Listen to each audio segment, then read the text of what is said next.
اس کے یہاں آنے سے کچھ نہیں ہوگا، میرے وہاں جانے سے کچھ نہیں ہوگا، تمہارے بولنے سے کچھ نہیں ہوگا، اس کے کھیلنے سے کچھ نہیں ہوگا۔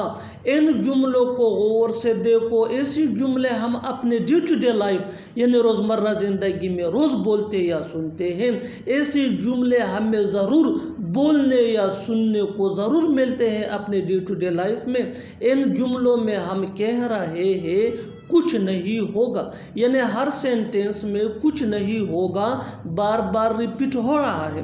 اس کے لیے آپ کو یوز کرنا ہوگا انگلش میں nothing will happen if۔ nothing will happen if mean کچھ نہیں ہوگا۔ آئیے کمپلیٹ سٹرکچر سمجھتے ہیں۔ nothing will happen if plus sentence. Sentence یہ سچویشن کے حساب سے ہوگا اور یہی وہ فارمولا ہے۔ آگے ڈیٹیل سے سمجھاتا ہوں مثالوں سے۔ Here are some examples for better understanding۔ اس کے یہاں آنے سے کچھ نہیں ہوگا۔ Nothing will happen if he comes here۔ Nothing will happen if he comes here۔ میرے وہاں جانے سے کچھ نہیں ہوگا۔ Nothing will happen if I go there۔ Nothing will happen if I go there۔ تمہارے بولنے سے کچھ نہیں ہوگا۔ Nothing will happen if you speak۔ Nothing will happen if you speak۔ اس کے کھیلنے سے کچھ نہیں ہوگا۔ Nothing will happen if he plays۔ Nothing will happen if he plays۔ اور آخر میں یہ سینٹینس آپ کے لیے کامن سیشن میں اس کا جواب ضرور دینا۔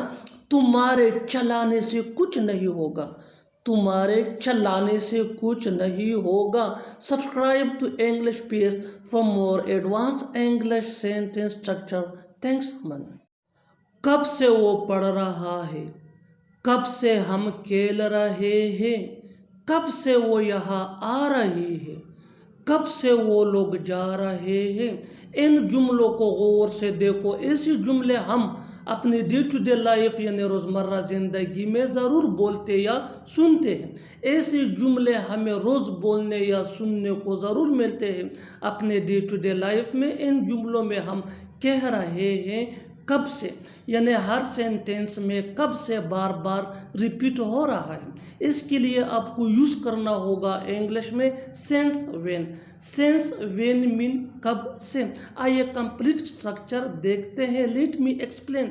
سینس وین پلس ہیو یا has.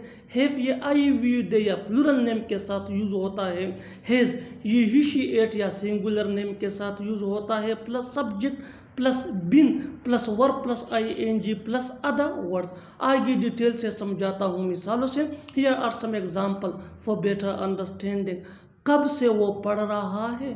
Since when has he been studying۔ Since when has he been studying۔ کب سے ہم کھیل رہے ہیں۔ Since when have we been playing۔ Since when have we been playing۔ کب سے وہ یہاں آ رہی ہے۔ Since when has she been coming here۔ Since when has she been coming here۔ کب سے وہ لوگ جا رہے ہیں۔ Since when have they been going there۔ Since when have they been going there۔ اور آخر میں یہ سینٹینس آپ کے لیے کامن سیشن میں اس کا جواب ضرور دینا۔ کب سے تم سو رہے ہو۔ کب سے تم سو رہے ہو۔ Subscribe to English piece for more advance English sentence structure. Thanks من۔